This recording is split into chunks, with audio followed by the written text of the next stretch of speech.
Big boss ഹൗസിൽ രേണു സുധി അക്ബർ ഖാനോട് ക്ഷമിച്ചുകൊണ്ട് മഹാമനസ്സിനുടമയാണ് താനെന്ന് തെളിയിച്ചിരിക്കുന്നു.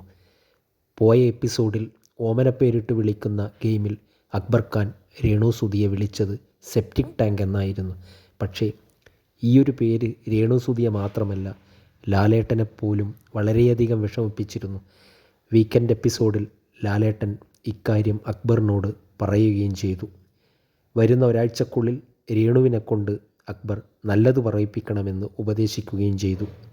പക്ഷേ രേണു സുധിയുടെ മനസ്സിനെ അത് ആഴത്തിലുള്ള ഒരു മുറിവായി വേദനിപ്പിച്ചിരുന്നു. ഒടുവിൽ ഇന്നലെ നടന്ന വീക്കെൻഡ് എപ്പിസോഡിൽ ഈ വിഷയത്തെക്കുറിച്ച് ലാലേട്ടൻ വീണ്ടും ചോദിക്കുകയുണ്ടായി.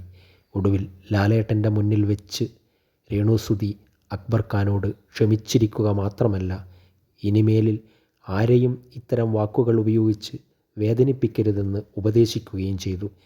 ഒരു മനുഷ്യൻ ക്ഷമിക്കുക എന്നത് ഏറ്റവും മഹത്തായ കാര്യമാണെന്നും അത് എല്ലാവർക്കും കഴിയണമില്ലെന്നും അത് അയാളുടെ വലിയ മനസ്സിനെ തുറന്നു കാട്ടുകയാണെന്നും പറഞ്ഞുകൊണ്ട് ലാലേട്ടൻ അവസാനിപ്പിക്കുകയായിരുന്നു.